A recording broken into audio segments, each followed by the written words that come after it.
unmuting isn't good with it. Hello and welcome to UK versus.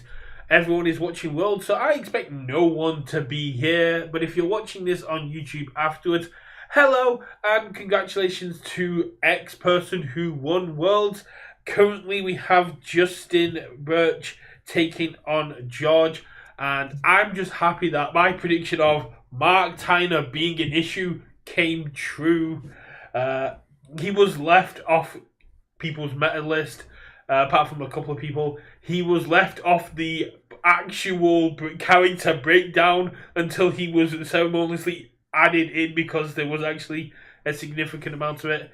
And it was great to see people like Jacob and Mark playing themselves and doing really well. At one point, Jacob took on Mark. Matlock posted on Discord. Jacob and Mark were facing off against each other as their characters, and I believe they ended on a tie. But usually, we don't stream during events. But I took last week off being ill. I'm taking next week off because I'm traveling to Sheffield for the pre-release. So it kind of makes sense that we do it now. Yeah.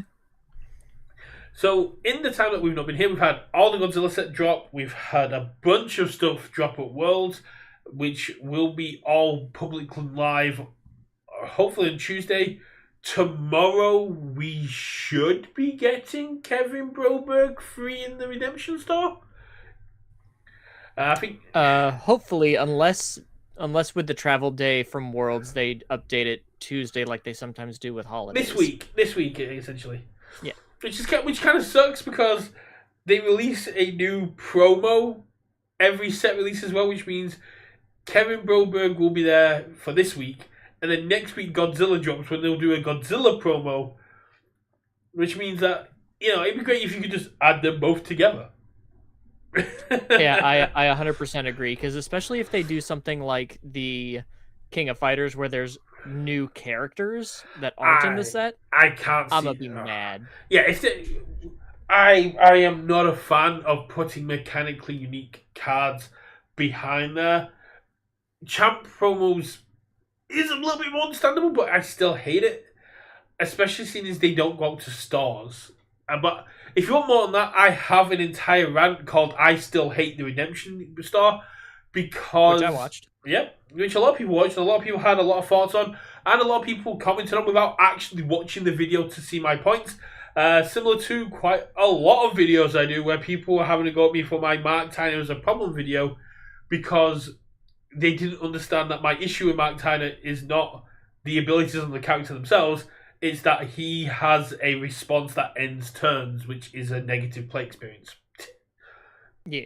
That's why, and we've had erratas immediately to Godzilla already, including the power of Space Godzilla no longer ending turns, which is the best errata, and I'm really glad that it happened before pre-releases. Yeah, that was kind of hilarious.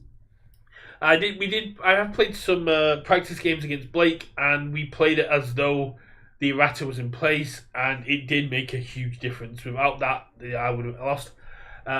Huge news from Worlds, and the only real thing I'm disappointed I didn't go to Worlds for is Sean, who did the art for the alternate art characters for Godzilla Challenger, who did the alternate arts for Godzilla in this set, was at Worlds signing cards. I was wondering who Sean was. Like, I kept seeing a bunch of cards signed, and I was like, I have no idea who this person is. Well, if you watched UK versus content, you'd have known that I do my artist videos, I've actually got an interview with Sean where he talks about how important the Godzilla sets and IP actually are to them, and how it ties into their childhood and their relationship with their parents. It's a whole thing, and I'm going to reach out to him for an interview about these cards because, as far as I know, each of these cards has had a lot of work and dedication and are tied to iconic moments throughout the last, 70 years of Godzilla? Something like that? Yeah, it's absolutely I think nuts. Godzilla was 1950s? 1950, I think 54 was the first one. 52. 52. I knew it I was in the believe. 50s. 52, 54. Also, One of them? if all I watched was UK versus content, I would not be able to catch up on the news of the day and know that we're a country at war now, which would make me a much happier person. But I still need to be informed and watch other stuff. I can't just watch UK versus I content. mean, you're a country That's a that full-time job in and of itself. you are a country that's been at war internally for quite a while. Yeah, well, now we're at war externally, sadly, but we're not here to talk about that. We're here to talk no. about things that'll make me feel better about my What I existence. did find ironic is we got a travel warning to say don't go to America the week before Worlds. I'm like, oh shit. Yep. But anyway, yeah. So we had the amazing arts drop, and we had our top 16 of Worlds. Unfortunately, no UK or Oceania presence there, as far as I'm aware. Possibly Oceania. I'm not too familiar with everyone that went, but UK topped around top 20. But big shout out to Cohen. Cohen was on an absolute rampage. Played Rodan in the day one open minimal point invite. When I think he finished 5th, and then took Rodan into day 2. Ended up finishing 20th place, just above Mike Hardeman. I think he finishes 21st, 22nd. Absolutely amazing show by both those players. I saw Kai was also on Rodan. I saw Rocco was on Little Cat, Byakuhyun. He's usually playing Big Cat, which is Byakko. So I call Byakuhyun Little Cat. And great to see the UK representing, bringing amazing characters.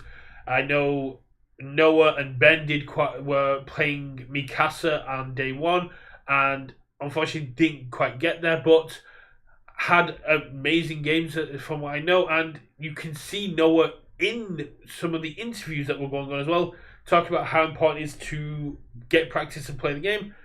Absolutely amazing that we've got those players going out there, and for Cohen and Kai this being their first Worlds. I just want to say I'm really proud of them for getting out there, for doing really well, and I'm hoping they're having a lot of fun doing side events today. After that, Absolutely. let's talk about Kevin Broberg.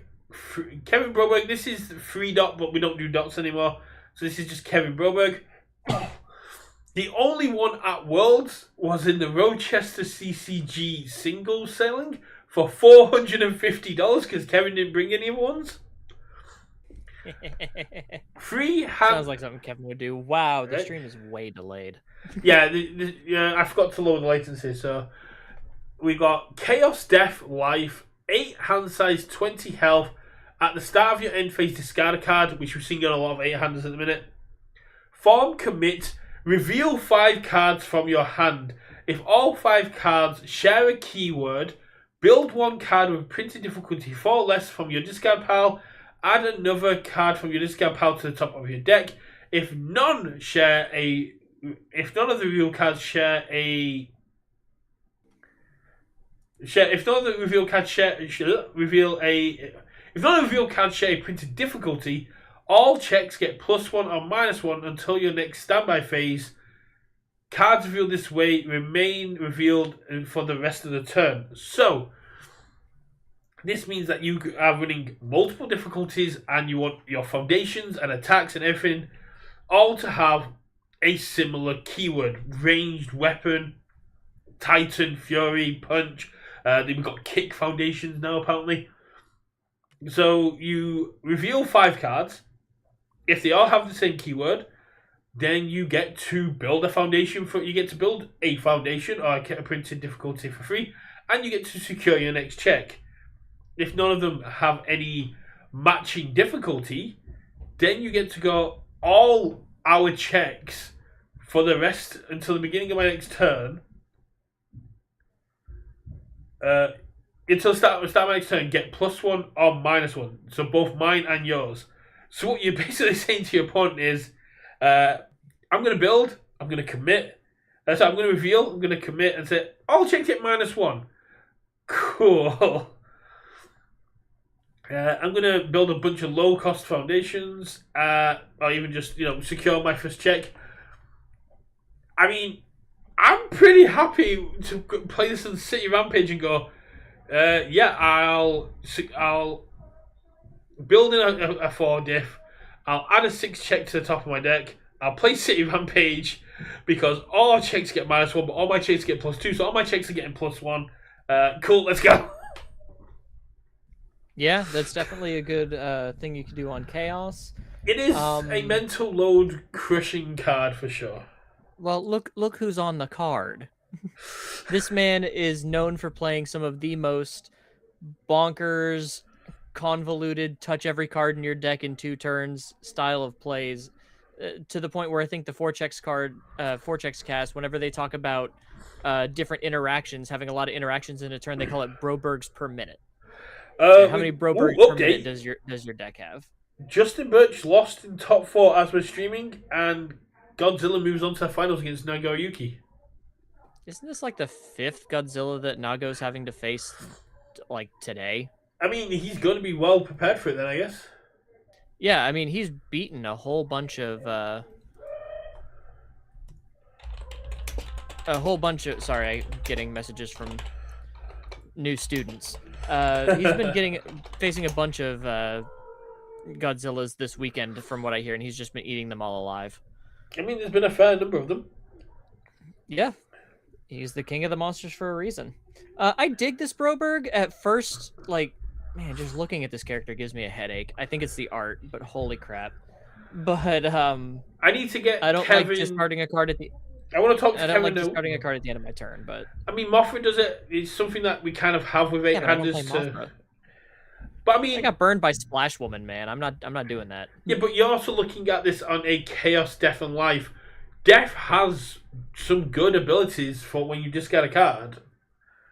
True, but usually they're for during the end phase, or during the combat phase. Step. Yeah.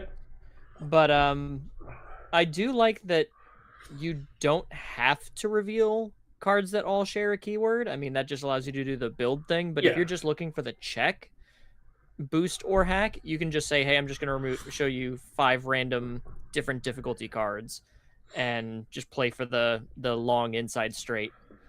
I mean, if you can get both, it's a great way to go, because essentially you're getting to you're getting to build anything, especially since that's any card that's 4 difficulty or less.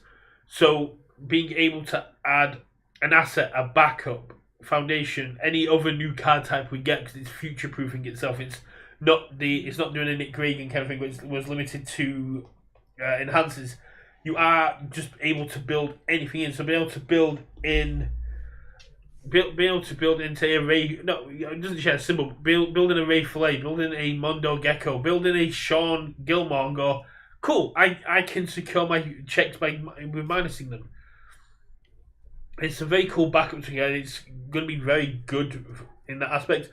Art wise, inside track. This is art that Kevin specifically asked for, and I'm gonna. I believe it, but holy crap, it gives me a migraine. Because I wanted to know if this was part of the brand new universe's IP we're getting in Rebel Frontier.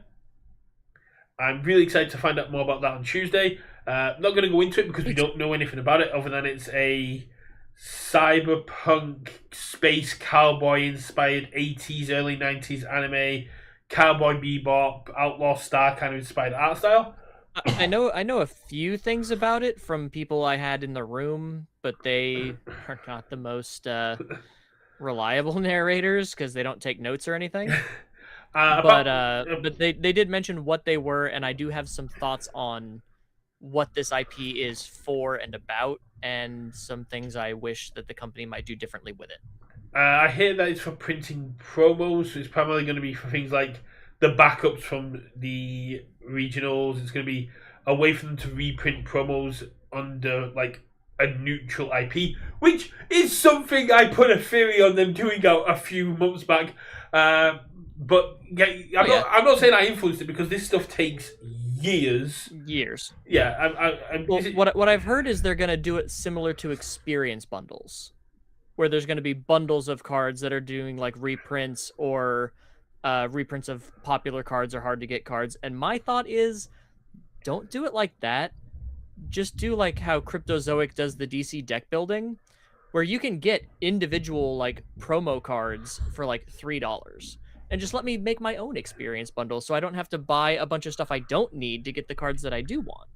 Now, my only issue with that is if we end up in a walk the dog Borderlands experience bundle situation of we a card has 1 year of legality left, and we're printing experience bundles to make sure people have access to them, but it doesn't extend the legality of it. So Yeah, that is what I've heard is gonna be the goings on, yeah. and that's why I'm like, I don't want to buy a bundle of 10 cards if I only need 3 of them. I don't want to buy all these cards that are just gonna rotate. Just let me Now, buy the 3. do you know what would be really cool if they did? Which I think is a much better way to utilize this. Again, we're just spitballing here. We don't know if this is exact, but rather than focusing on standard hard to get a hold of cards, if we saw experience bundles for Black Samba, Trinity Geyser, Neomax cards that we saw. Coffee Samba. I was like, what the Coffee hell's Samba. Black Samba? Sorry, I was thinking Black Mamba and Coffee Samba, and I mean, yeah, that's exactly what I thought you said too. I was like, Black Mamba, No. Samba. Does he mean Coffee Samba? Yeah, so Coffee But yes, Samba, I would Trinity Geyser. I would adore some blank IP retro reprints for Especially like that would be so freaking cool. Especially in the say 20th anniversary. Yeah, the 20th year. I could Yeah. definitely see that. We I get mean, some cool 2025 was supposed to be the year of retro, but things take time. get some cool reprints of the previous character cards so we can get updated out using this new thing. I think And this would be a really cool, well, not for characters, but this would be a really cool way to deal with erratas. Yeah. Because what they used to do is they used to reprint the, like when Twinkle Murdoch got banned and she got re-released with an errata, they sent copies of those erratas to stores to give out for free.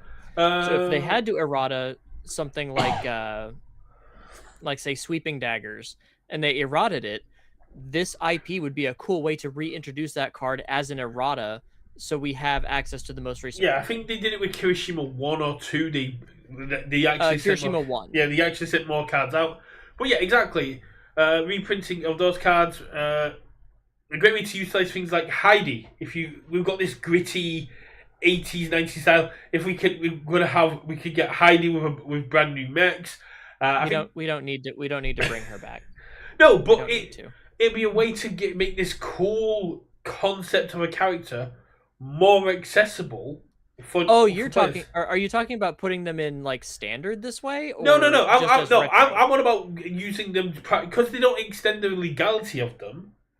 So, okay, cool. I was like, no, we don't need Heidi back. No. Like the City of Wolves T-shirt, which said, the Rock Howard has been reprinted. He's in retro, but he's not in standard. Like that's cool. If we could get Trinity Geyser or Tech Sphere or like any of these really hard anything from Neomax. Yeah, Neomax cards, which you had to be destroyed, so they're going to be hard to get a hold of. Give me an errata for Chin. I don't know how you make that card fair, but do it for me. Do it for the Hermit. But again, like they did for Yu Hakusho, we got the Toguro Brothers, which was a $25 card at the time, which was hard to come by, which they reprinted like $2.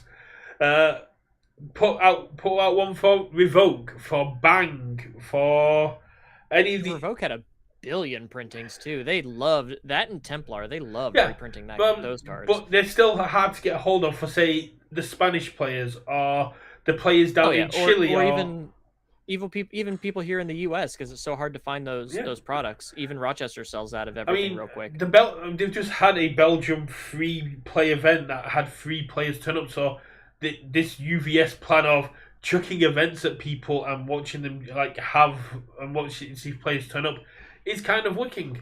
And you can go over there and go, you can get hold of Revoke, Bang, Texsphere, Templar with these bundles would be really cool. And I do kind of want to head out to France or Portugal or Belgium to check out one of these LCs. Kind of by I would adore that, but I I can't afford to travel. My inner I wished. Justin Butch is going. That's such a free world invite. Just rock up, Yeah. just rock up with Mark Tyner to people that one don't have English as their first language and two have been playing the game like 4 weeks and go, let's have some fun. Don't be rude. I'm British. It's what we do to the Europeans, especially the It's French. what you do to the rest of the world. You just walk Especially around the and French. stomp on people's dreams.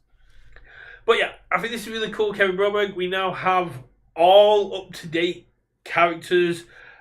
Whoever wins out of the characters today, the live streams were really interesting this time. For me, it's been a bit up and down. I know some people have been really hyped on it. The deck lists and like the commentary beforehand and being able to judge it has been really cool. I think that's one of the benefits of pre-recording the games before putting them out. But I'm not a fan of that. I like to feel like I'm live in the action. This is my first time not being at Worlds, so it's been like a eye-opening experience. But hey, I'm not the producer, so whatever they're doing, I'm sure that this is just a sample of what's to come over the course of the year. True, and apparently one of my guys who's there, well, this is about 10 minutes ago, said there's a special announcement coming up. Ooh. Probably right before the final match. He's in my group chat. Well, you can keep us informed with that, but like I said, most people are I probably ain't going to keeping watch anyone informed of anything. But I mean, I'm currently messaging stores about the pre-releases, trying to get information for my newer players. But yeah, I mean, that's one of the really cool things is that we're getting more information. They dropped information about Tekken. They dropped the deck boxes for Tekken, which is something I brought up in Discord because this time last year we knew about TMNT all the way into August. And this year we don't know anything about Tekken at this point. We don't know anything about Fairy Tail. But that information dropped at Worlds, and it's a great way to do it. It's a great way to have people kind of coming in on the stream, coming into the events to get this information. It does make me a little bit sad that we're not going to have any regionals outside of the US so that we can have this. But hopefully the European celebration, if it's still happening, will be comparable to that. Yeah. As much as I do think that that's a great thing to do, just drop this information at Worlds like on day one so people can get hyped. I do wish by now they'd at least released some articles or something so that I could help get the word out to people who weren't at Worlds, because I know during a lot of those announcements people weren't allowed to record or take pictures and it wasn't on stream, which fair, but I mean it's kind of hard for us who aren't there to spread the word and get even more people hype. But that's also kind of and then you risk us like passing around bad information because maybe the person that we have in the room isn't listening to everything that's being said. But I guess that's kind of the point as to like the soft reset Levi's doing, that Worlds is happening in November now rather than in January, so we can get the roadmap at Worlds, and then these articles can start coming out faster rather than like having to wait till March to get the special announcements. Because if my prediction's correct, Tekken will be coming out May, June-ish.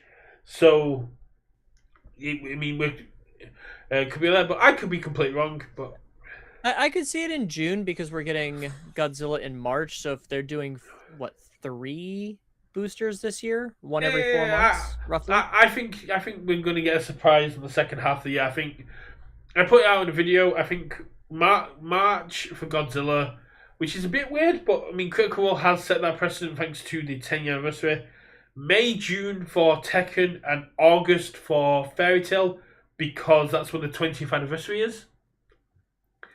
And then the second half, and then I expect some kind of 20th celebration set product for the second half of the year. Yeah, that could be. And like we've already had the the Invincible Challenger series that was announced. So that'll probably come out later this year. Pre-cons. All we know officially is that there's pre-cons. Now there is. Well, I guess they could be starter decks too. But yeah. I just whenever I think pre-con, I think Challenger series now, because we don't get starter decks very much. Well, we do if we're getting an Invincible set, which is another thing that has been teased at Worlds. Yeah, for 2027 TM. I heard it secondhand. Don't sue me.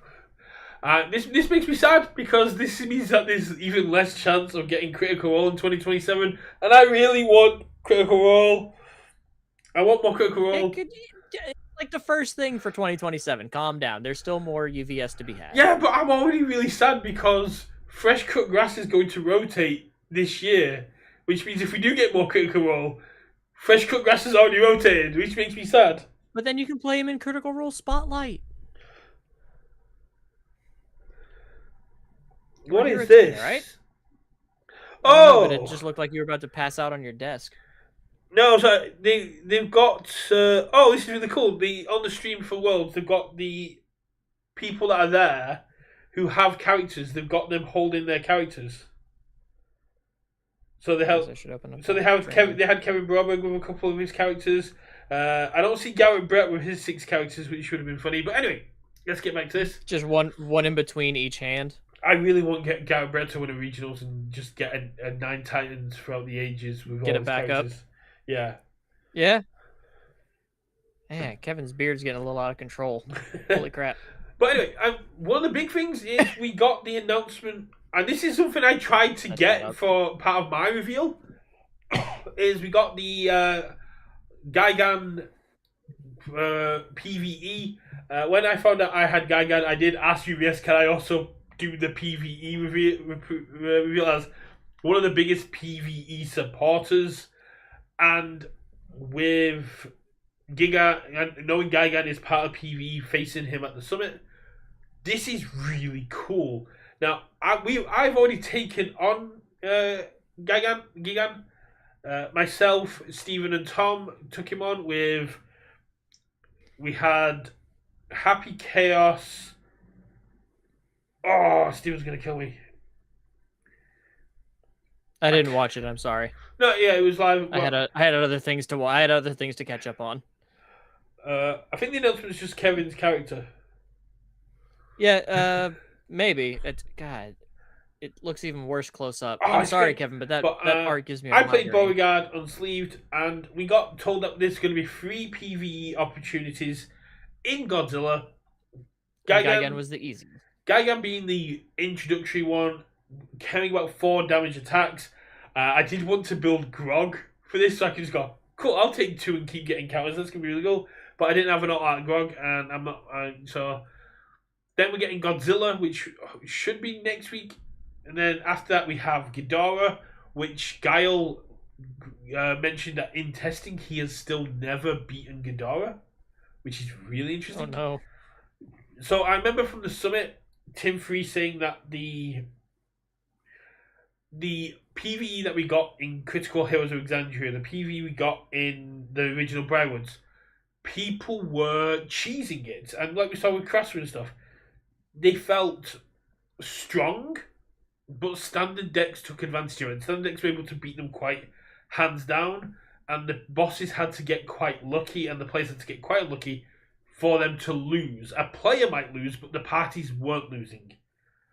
So Tim Free went, hold my beer, and then went and made these guys, with Gigan being the base one, and I 29 health Beauregard. Oh, Stephen was playing a third Callaway. 29 health Beauregard. Before the end of the first combat phase, I was on 8 health. Gigan is no joke. They're really hard to block because it's a 5 low for 4, a 6 high for 4, a 7 mid for 4. You cannot block Gigan in the early game. The only reason we were able to win is because I set up my damage reduction build with Dragon's Fortitude and Weapons Clash. So he was dealing 0 damage.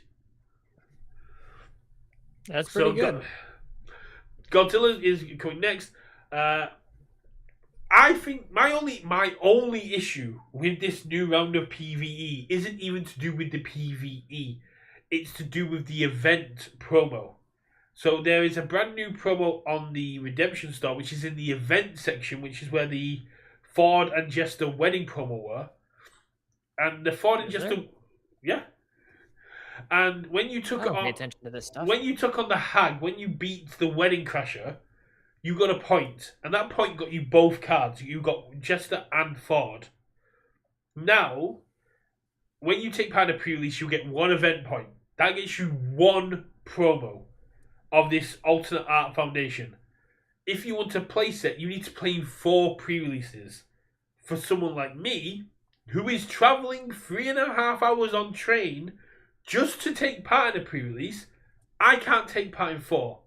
But do you know what would have been really cool? Take part in a pre-release and take on each of the PvE bosses. So Gigan, Ghidorah, and Godzilla, and get 4 points. Do the whole thing. Oh, I remember seeing this art. So take part in the pre-release, and then also play in your local store against the PvE bosses, and get event points. That would be really cool. Great way to farm it out, and it's a great because there's 3 PvE bosses and 1 pre-release. That gets you 4 points, which gets you a place at the promos. I think that's such a slam dunk. I don't know why they didn't do it. Probably because it's such a slam dunk. You can like see, no shade at the Yeah. UVS crew. No shade. I know they're doing their best, but sometimes the obvious answer does get missed. But you can see where I'm coming from with that, right? It's just you've got 3 PvE bosses that get progressively harder, and you've got the pre-release. And if you just go, cool, they're going to be up there for a month. For the players that don't have access to 4 pre-releases, take part in PvE. Take on Gigan, take on Godzilla, take on Ghidorah, and if you win, or even just taking part, get an event point and trade those in for a playset. It works out so well, and even just stick a lifetime of 4 or 5 on there, so people can't just farm a load of them. Similar to what we do with everything else, and I think that's really cool. In terms of pre-release, I completely agree. In terms I've of got pre-release, 2 pre-releases to do in the same day. I did one look. of my stores does not talk to anybody when it comes to scheduling.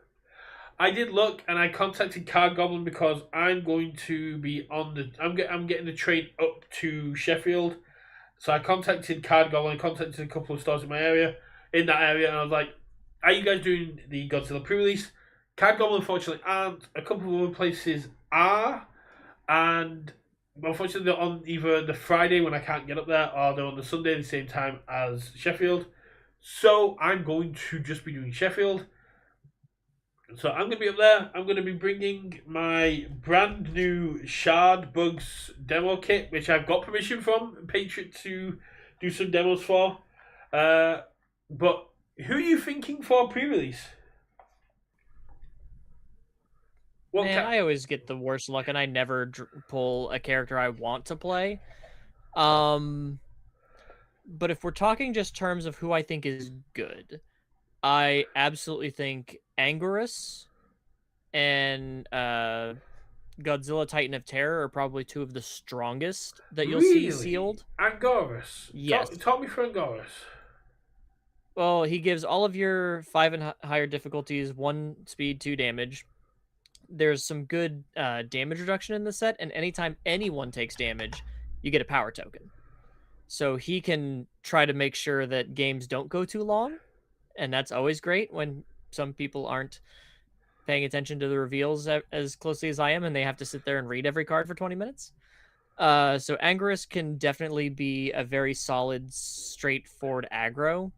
I think with characters like Batra or I don't want to see a single freaking Mothra at my pre-release because that's going to take forever to kill. So my only issue with Anguirus, the First Dragon, and it's in my pre-release prep, which we're coming out, so this is just a little thing of that, is you shouldn't be playing around your rares or ultra rares. You should be focusing on what the commons and uncommons are going to be. And Godzilla Titan of Terror can utilize your 5 diffs, even if you see a few of them. At the common or uncommon level, there is only 25 diff attacks. Well, Anguirus has 5 diff or greater. Yeah, but so this is 5 diff or higher. There's only 20 in the entire set. So the chance of you seeing enough to make Anguirus impactful is very slim.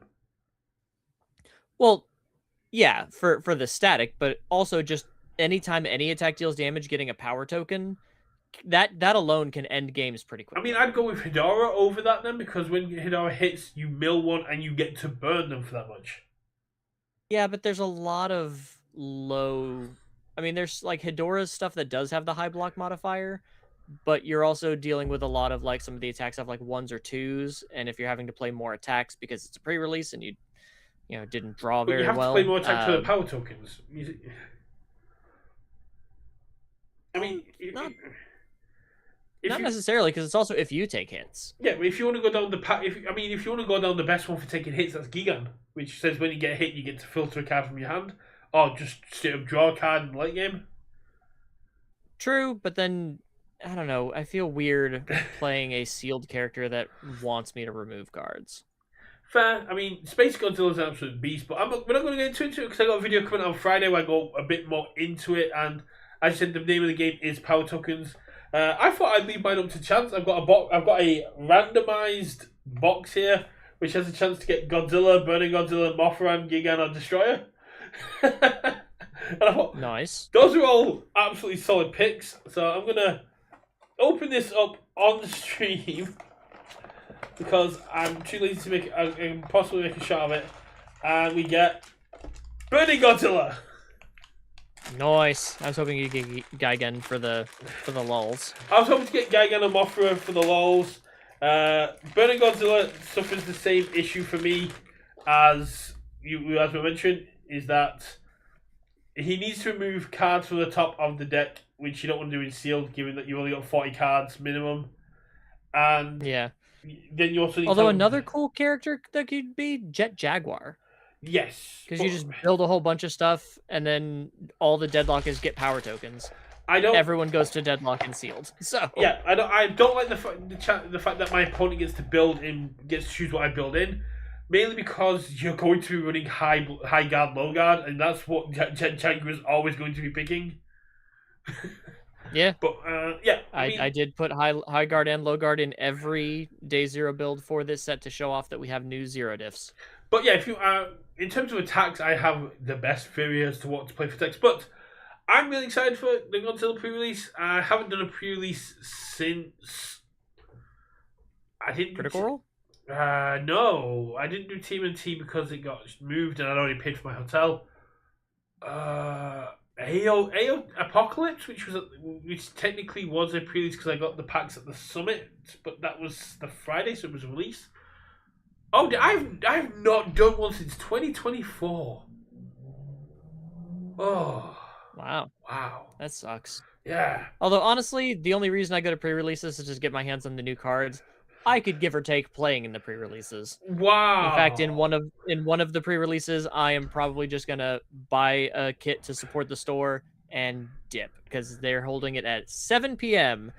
and I've got shit to do. I'm so... taking my streaming kit because I want to record / stream the events to support EU play in a year where we're not getting that much support.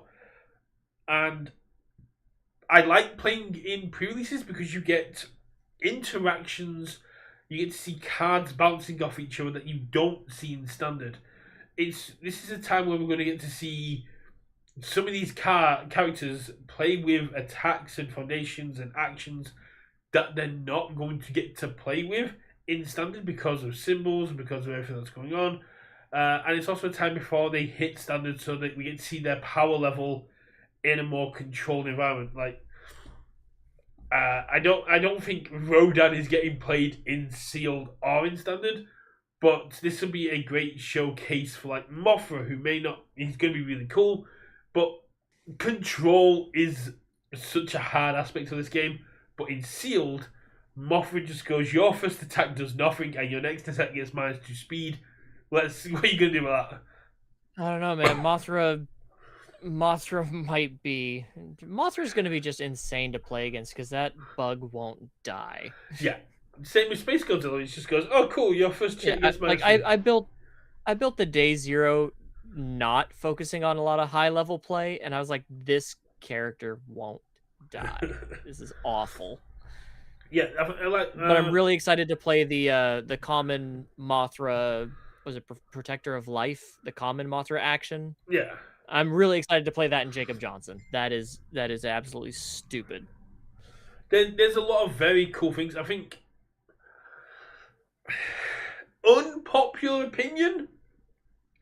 I don't think Godzilla is a powerful set. I think Godzilla is a very well designed set after a kind of drought of well designed products. This is the most excited I've been for a set in a very long time. Yeah, I mean, Guilty. I like what a lot of these cards do. I like what all these characters do. I'm really excited for interactions with older cards. There's a lot that tickles my brain meats in this set, and I am super excited.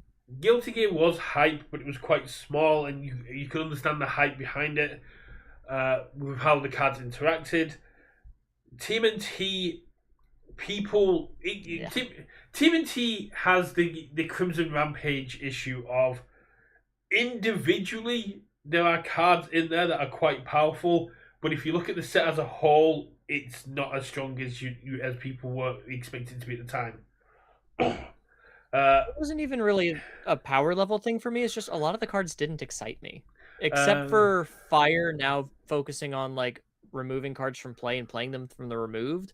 I thought that was interesting, but a lot of what TMNT was doing just didn't do it for me. Although I did accidentally win my local tournament yesterday with Leonardo because I think that character's bad, and I wanted to play Kingslam before it rotated. And I was like, oh, Leo plays with your next attack, so let me play Kingslam Leonardo. I accidentally went undefeated, shit talking the character the entire time, and got some TMNT packs for winning because I wanted to pull a Wingnut Sabotage, and I pulled the 80s art Leonardo. I was like, well, this couldn't be more ironic. But yeah, and then AOT, people were just kind of done with AOT. I think AOT Apocalypse is the thing I've bought the least of in my entire time of playing this game. And Critical Role for me was the best set of 2025.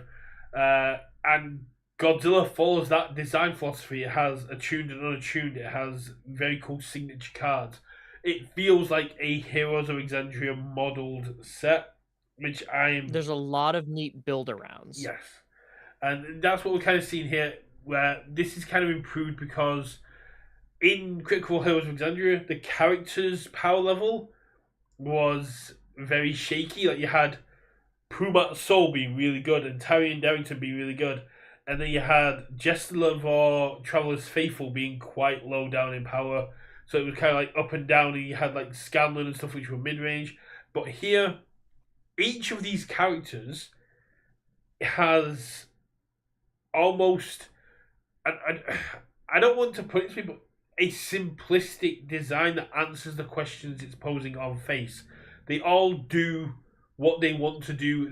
Like Mothra says, if an attack is blocked, wants to live. Yeah, well, Mothra just says if an attack is blocked, next one gets +3 or -2 speed, and commit this attack is blocked. It's answering, it's providing its own minus speed on its face.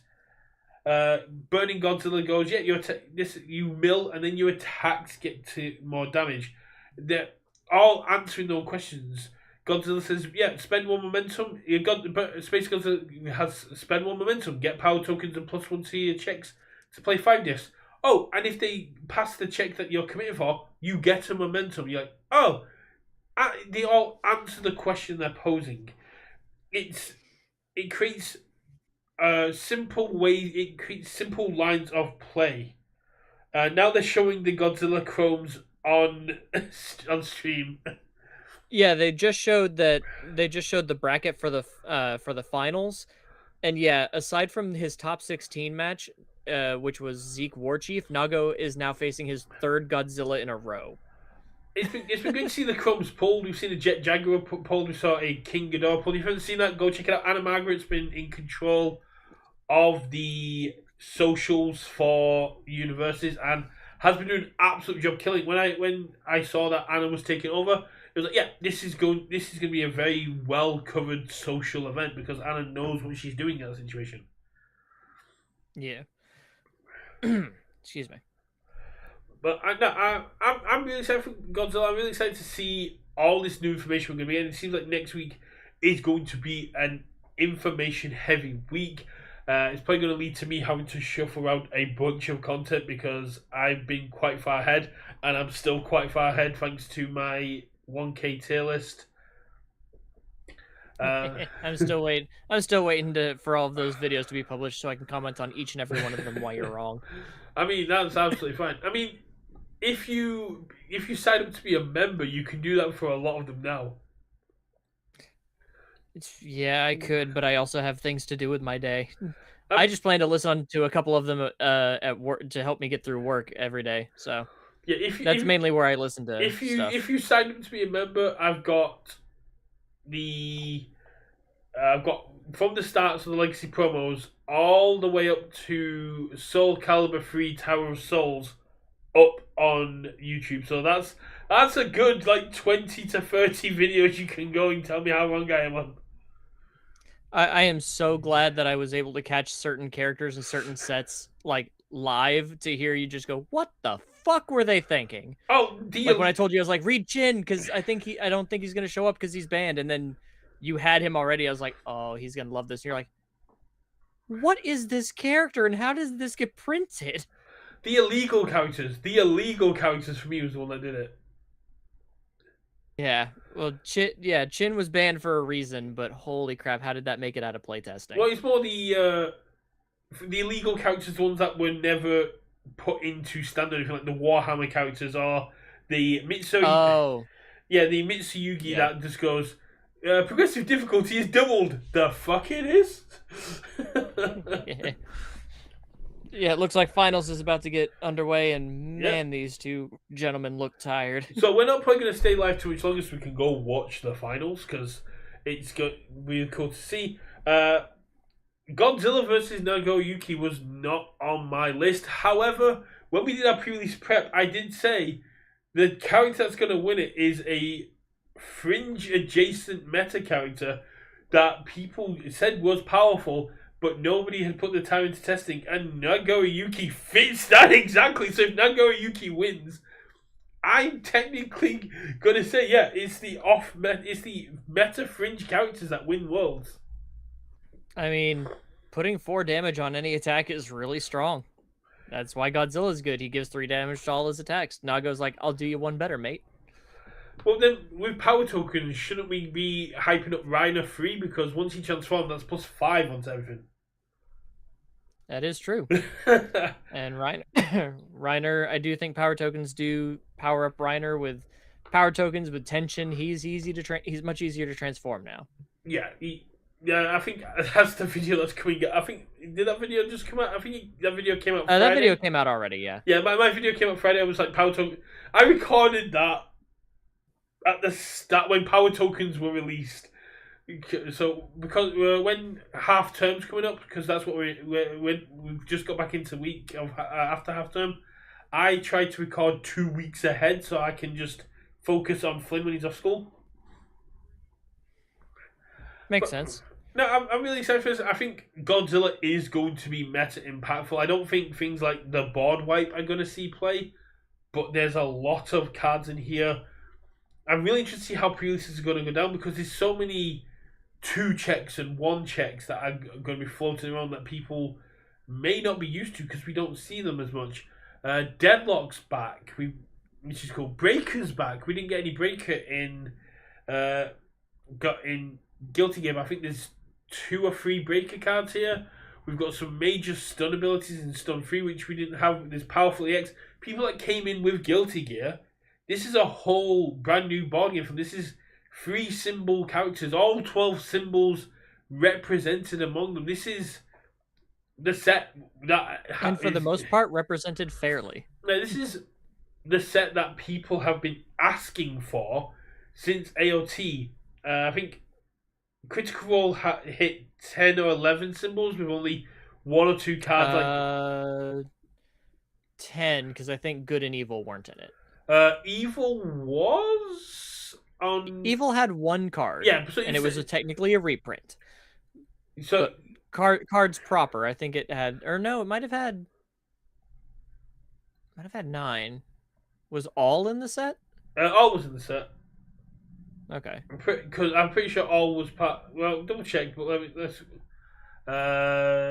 Heroes of Alexandria. Because I know good and evil weren't in it for sure. Uh, well, I don't like that it counts infinity when I look for evil. Violent Animus shot as evil, so that's 2 cards. Okay, but there's no like characters that are evil. No, but that's what I mean. So like Critical Role hit the things. I think there was no good cards in there.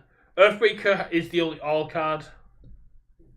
So like the secret rares kind of filled in the blanks. There's no good cards, so it was all but I think it was everything but good was represented, which is why like good really struggled. And then Godzilla's kind of expanded that. We've got also it proved one of my theories right, because at the beginning during last year I said Godzilla's gonna have all 12 symbols. They're all gonna be 3 symbol characters. I finally got one right, even if I did post a couple of weeks later a little retraction going, I was wrong. The life symbol is missing from. I was about to say, except all 12 symbols are not in the Godzilla precons. No, but yeah, that's my bad. I got ahead of myself. But technically, I was correct when I said all 12 symbols are going to be in Godzilla. So that's a win. Yes. I only need a few. I'll give it to you as a draw. I only need a few wins before I become a reputable source of information and theories. That's all I need. All I need is a few wins. Yeah, but if you're throwing so many theories at the wall, like one video a day, it might more become a broken clock situation. That's fine. Oh, like I've got a theory coming out that I need to put the thumbnail stuff on. And what I think the Tekken thing is, what I like to think of is, rather than a broken clock situation, is the more I study universes, the more I study the way the sets are done and the information they do, the more I'm able to predict. Like with the All Might Deku versus Shigaraki All for One precon that's coming, I don't think we're going to see any enhancers. I think it's all going to be. I think blitzes. I don't know if they're going to bring blitzes in. That's the thing. That's where I want to get into it, is because my hero doesn't have blitzes, but my reasoning behind that was Spotlight. But Levi has said in his interview with Tam, Spotlight is kind of dead. It never got its time in the sun, and they're moving on to Hero 2, and they can justify giving My Hero Academia cards blitz if they can go, well, they're going to interact in Hero 2, especially as My Hero as a set has a year left, and then it's just the precons.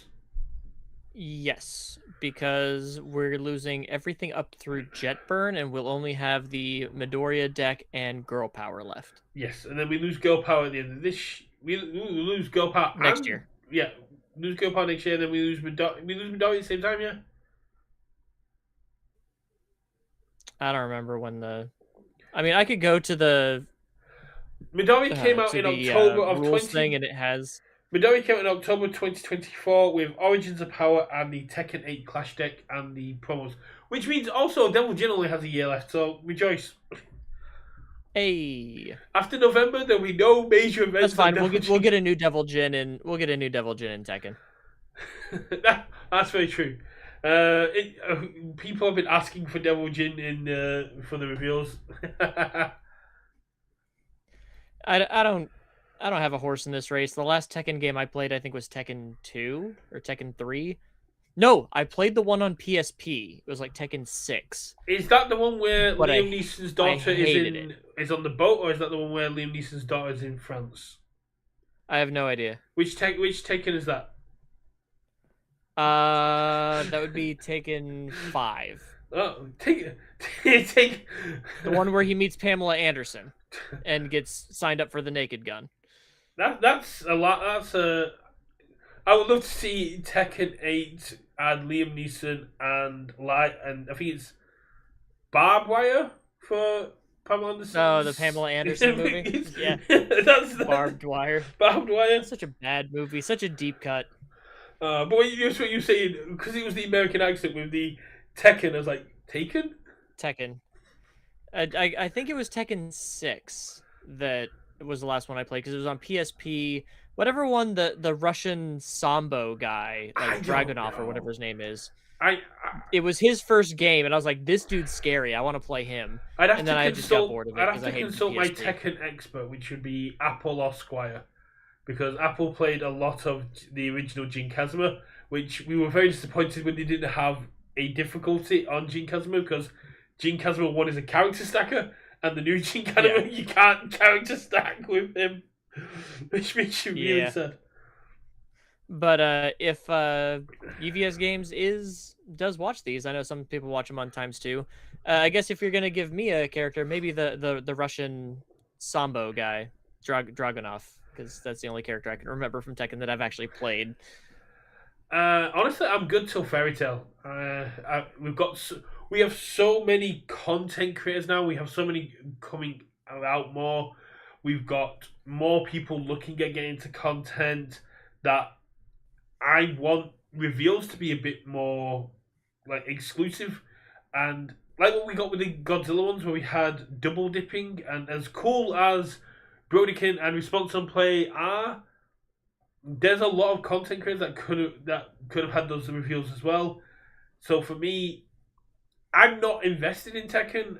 I'm not the biggest one there, so I probably, unless I have a sudden change of heart, probably won't ask for a reveal or put my hat in the ring for reveals until Fairy Tail. And maybe uh, I'll jump in on like the group ones for Street Fighter and stuff, but Fairy Tail's the next big one where I'll be like, I want this character because I want to do cool things with this character because I love Fairy Tail and I've been talking with some people who love Fairy Tail about what mechanically we could see from that and what in the rules has been changed that might allow that, but we'll get into that. We'll get into that closer to That's a time. theory video for another day. There's I'm kind of in the same boat. Like I said, I don't have a dog in this race when it comes to most yeah, of the IPs that we have, but I'm always excited to see what's designed. So I will review or reveal absolutely what I'm a mercenary. I will reveal whatever you want me to, and I will do my best to break it down in the most concise way. I know I'm not the flashiest yeah, content creator. I don't do a lot of but editing or skits, but if you're like, hey, this is a simple character for new players, let's give it to the new player guy, or yeah, this is a complex character, let's give it to someone who can break it down easy for people to digest. I'm your man. Uh, no, that makes a lot of sense. but the only Tekken 8 character I know is the Yeah, Russian guy, and then like the bears, which are funny. but But I mean, you could always do something like what Tam did, where he went and got everybody's reveals and he just went through them himself and broke them down, and that means I that do something similar to that with my preview reviews, which I used to do with which I've only started doing just with all the characters. But I would go through like back when UVS games before they did content creators and they're like, hey, here's like 5 cards. I would wait until like 15 cards were done, and I would do the first 15 cards going through each and every one.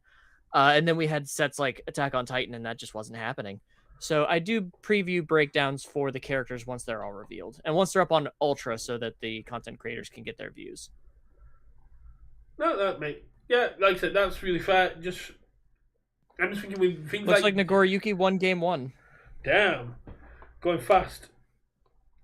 Uh, just for me, with the Godzilla stuff, it's such a universal IP, but with like the Guilty Gear one for me was a big like eye opening IP reveal wise.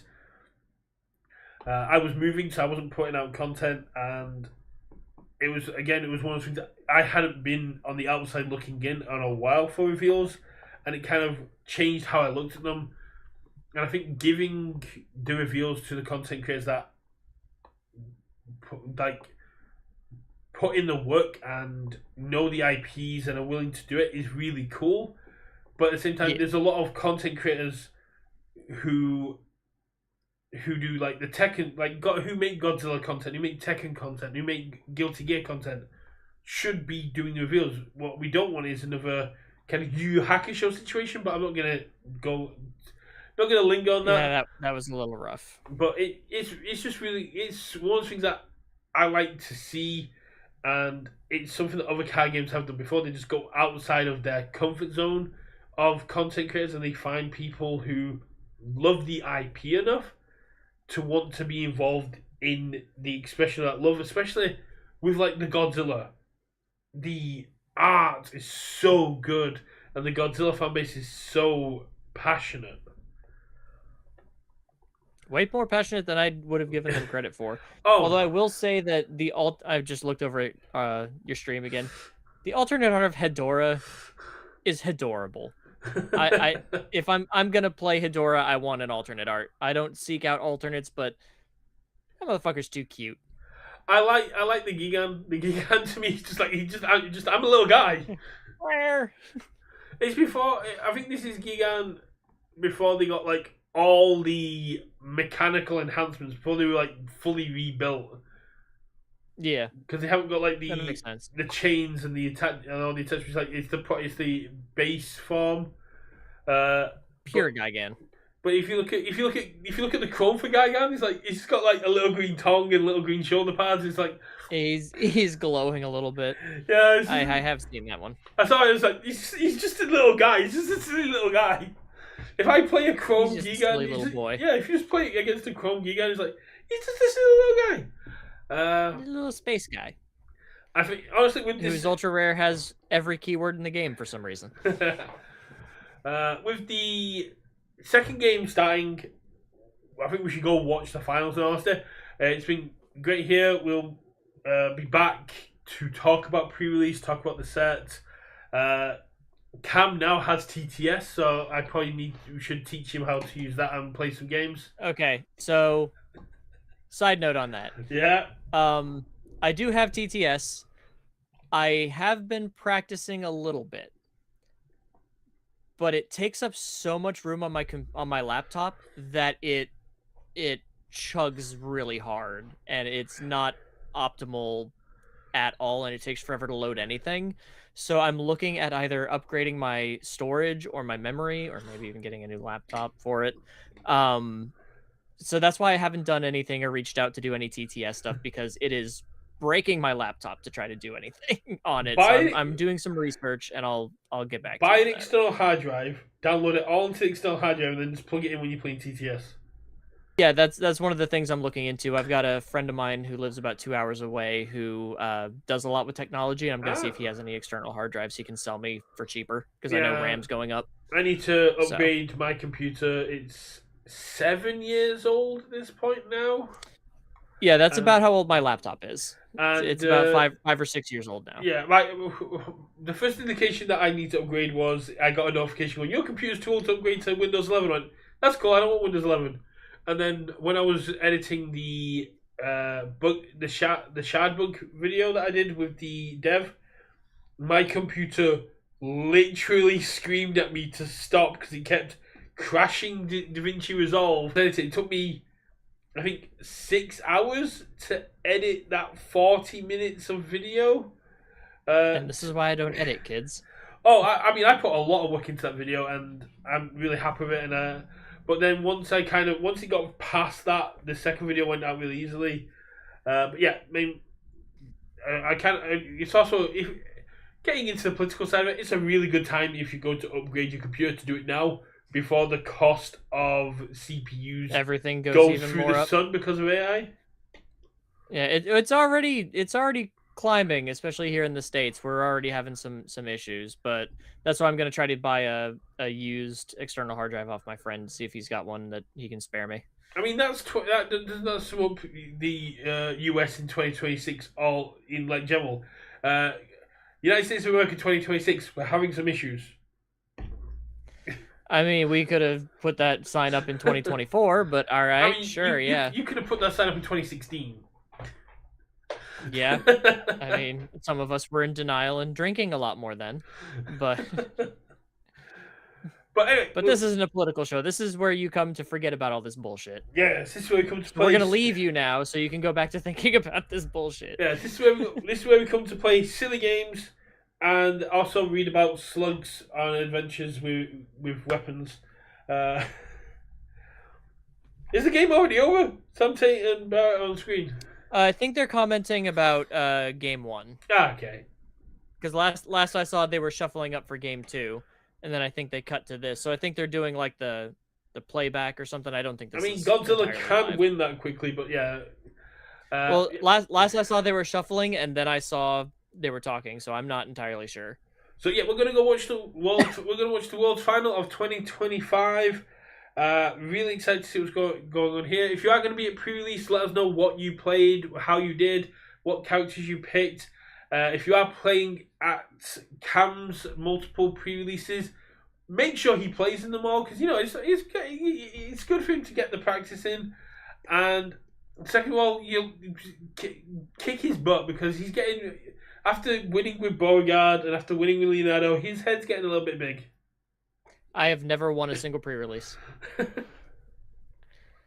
So come keep that trend alive. But yeah, we're gonna sign off that. But and if you're interested in like the new Godzilla set and maybe you don't know where to start, my day 0 builds for each character started going live yesterday, and they will be updated one a day for the next 15 days. So it's beginner friendly basic builds for each character to show you where to get started with them. And if you are looking for my tips and theories as to what to do at the pre-release, if you want to know a little bit more on with the characters I suggest, the strategy I suggest, attack zones, block zones, I've got a full video coming out where I go over my top picks for pre-release characters, my top picks for how to build your deck in terms of what attack zones and block zones you should be prioritizing. And I go into a little bit more in the numbers, such as the fact that there are 33 high attacks and 36 mid attacks in Godzilla, but only 17 low attacks. That can really impact. According to Broberg, low attacks can't hurt you.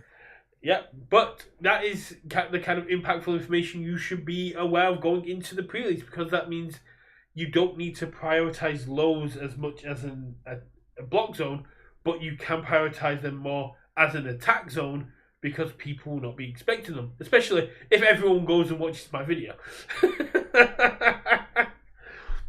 But yes, we're going to sign off there. Game 2 is underway. Looks like Godzilla is going first again with a solid free build and a military airship.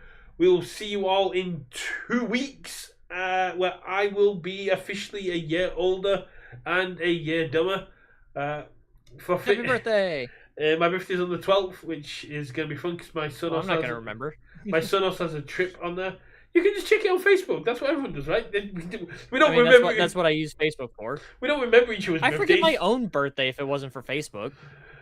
But yeah, for Theories, News and more, win, lose, or draw, keep it UK versus, and we'll see you at game night. Bye. Peace.